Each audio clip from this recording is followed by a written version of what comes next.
Hello and welcome to 5-Minute Math. Today we are looking at the 4th grade concept of representing data. This is standard 4.9a in the great state of Texas, and we are using item number 3 of the redesign practice online STAAR test. If you haven't done so already, please go ahead and take a moment to pause the video, work this problem out on your own, unpause it, and we will look at our answers together.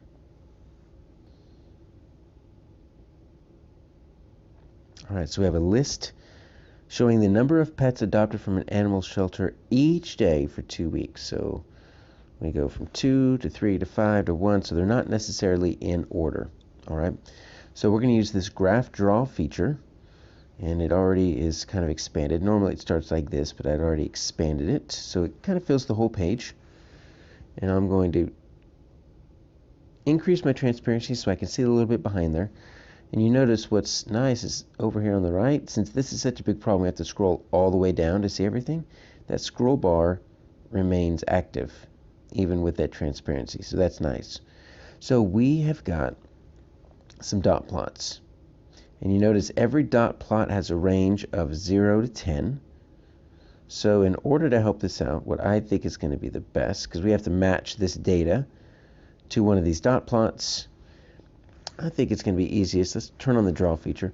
I'm going to create a frequency table, but I'm going to do it over here on the right, so when I scroll up and down, it's not covering any of my answers.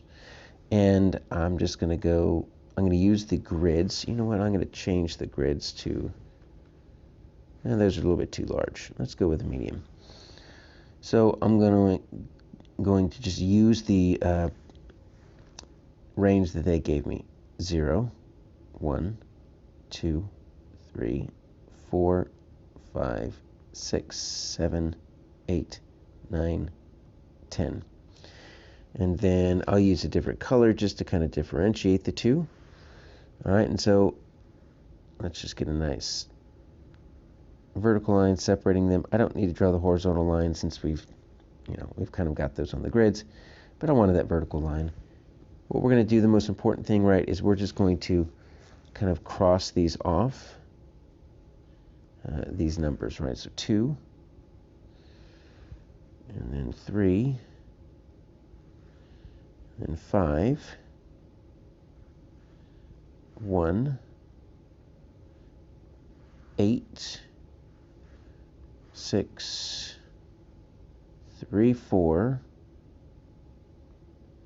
We're using tally marks here. 9, 8, 9, 9, 8, 9. 0, 10, 8. 0, 10, ooh, 8's got 3. Okay. Now, the problem with this is my frequency table is doing fine over on the right, but you see all those little slashes I make? Those kind of go with me. I knew they'd go with me, and I knew I could look behind them, but unfortunately, like I said, there's no erase feature on this. If I hit that reset button that's up here, and the whole thing erases, including my frequency table, and I don't need that. Alright, so let's get started. Let's just see what works best for us here.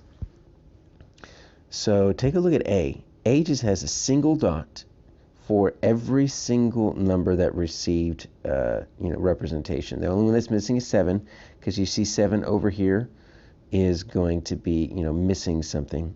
But that's not how dot plots work. You don't just put one dot for each. I need 2 dots for 3, I need 3 dots for 8, I need 2 dots for 9. Most of these are 1 dots. So A is not going to work. I'm not going to cross it out because then I'm just going to be drawing on it and it's going to be traveling with us. Look at B. B automatically I don't like because it should have 1 dot for 0. And so that's wrong. The 2 dots for 3 is good. The 4, 5, 6 is fine. Look, everything else is perfect. They just didn't hit this 0 right here. We can scroll up to verify we do have a 0. It's right there.